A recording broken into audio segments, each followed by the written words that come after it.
Hello, my name is Blair Spence, and today we'll be talking about the War of the Grand Alliance. Alright, let's begin. The War of the Grand Alliance, also known as the 9 Years' War or the War of the League of Augsburg, was one of the major wars of the 17th century. The war also spread to overseas territories in the Caribbean, India, and North America. But first, let's talk about how the war started. After the end of the 30 Years' War, France had acquired new territories along the Rhine River. But with Louis XIV becoming King of France, he began to improve his armed forces and expand France's territories.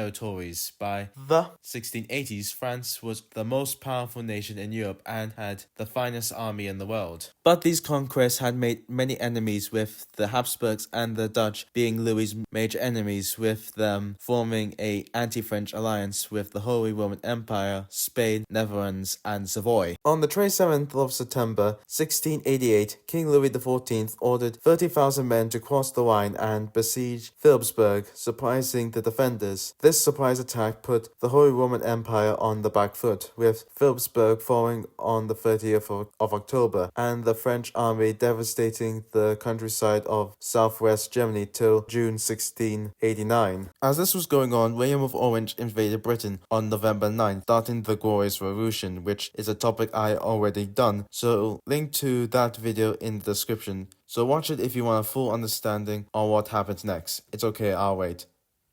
Enjoyed it? Very good. Now back to the war. The Imperial Diet ordered the raising of 3 armies to defend the German-French border from the marauding French army, with Spain and Britain joining the war against France in the 20th of December 1689. Britain, Holy Roman Empire, Spain, and Savoy formed the Grand Alliance, cementing the anti-French alliance, with them coordinating their attacks against the French. Now let's talk briefly on what's happening in North America. A militia force from Massachusetts Bay under the command of Sir William Phillips, the governor of Massachusetts Bay, marched his army to the French fortress of Port Royal, now modern-day Annapolis Royal, in Nova Scotia, where the outnumbered and badly equipped French garrison surrendered to the militiamen on the 19th of May, where, after pillaging the area, withdrew back to Massachusetts Bay. Back in Europe, in the Spanish Netherlands, the French were being pushed back by the Allied powers, which led to Marshal Louis de Chavet being replaced by Marshal Francis Henry de Montmorency, Duke of Pensy, Luxembourg. Luxembourg called for reinforcements from Marshal Balford's army. On July 1st, 1690, Luxembourg marched his army to Fleurus to face the 300 or 380,000 strong Dutch-Spanish army under the command of Waldeck, whose defensive line on a hill between the villages of Higness and St. Brice. Luxembourg, seeing that a frontal attack wasn't possible, so he decided to attack both flanks of the Allied army simultaneously.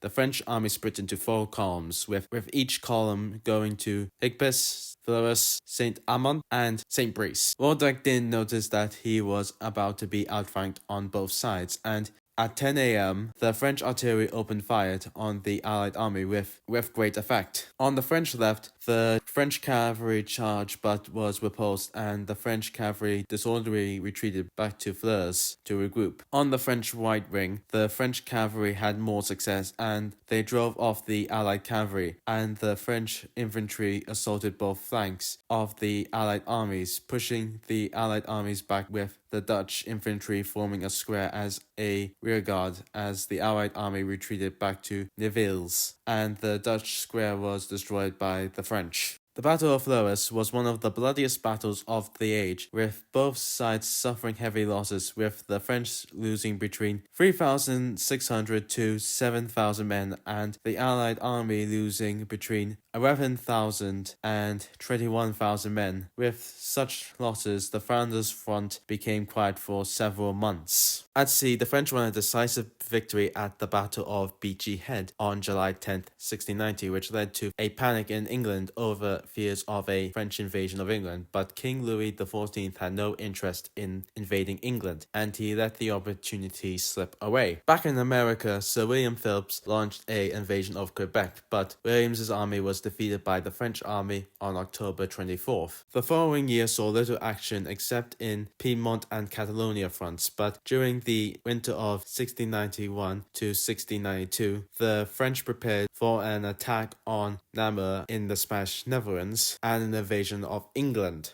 On the 25th of May 1692, the French army under the command of Sebastien Le Present, Marquis of Vauban, captured the city of Namur, but the city citadel held out till June 30th. As the siege was dragging on, the French fleet for the planned invasion of England was destroyed by a Anglo-Dutch fleet at the battles of Belfort and La Hougue on the 29th of May to the 4th of June. With the victories, the Allies secured naval superiority over the English Channel, which forced the French to call off the invasion of England. After the foreigners, Luxembourg wanted to avoid battles, so he adopted a strong defensive position facing northwest with his right flank anchored on the Seine at Steenkerque and his left flank anchored at Enghien, assuming the Allies would not attack his defensive line. On the Allied side, Prince George Frederick of Waldeck was replaced as commander of the Allied army of the Spanish Netherlands by King William III of England, and Prince of Orange as commander of the Allied army. He ordered his army to attack the French right flank at Steenkerque. The French and Allied armies were similar size, being 80,000 men, and they were about to clash at Steenkerque. On August 3rd at 5 o'clock in the morning, an Allied advance guard of infantry and pioneers under the command of Frederick William, Duke of Württemberg Neustadt, deployed near the French camp. With the sun rising, the Allies took the forest and hill opposite to Steenkerque, and the Allies deployed their artillery and started bombarding the French at 9 a.m. Much to Württemberg's anger, it took all morning for the rest of the Allied army to arrive, but due to bad luck or mismanagement, the Allied cavalry was deployed in front of the Allied infantry, preventing them from reaching the front line. After sorting out the whole cavalry problem, King William ordered the attack at 1 o'clock in the afternoon, where the Allied troops assaulted the French trenches and were close to breaking the French line, but French reinforcements under the command of Luxembourg arrived and stabilized the French line. After hours of fighting, at 6 o'clock, King William called off the attack, much to Württemberg's anger, with him believing that they were close to breaking the French army, but he followed orders and began to withdraw. Luxembourg, seeing an opportunity for a decisive victory, ordered the Maintien de Royal, the Royal Guard, supported by troops from Belfort, to launch a frontal assault against the Allied line and push the Allied army back, but the French suffered heavy losses and the battle only ended when darkness fell.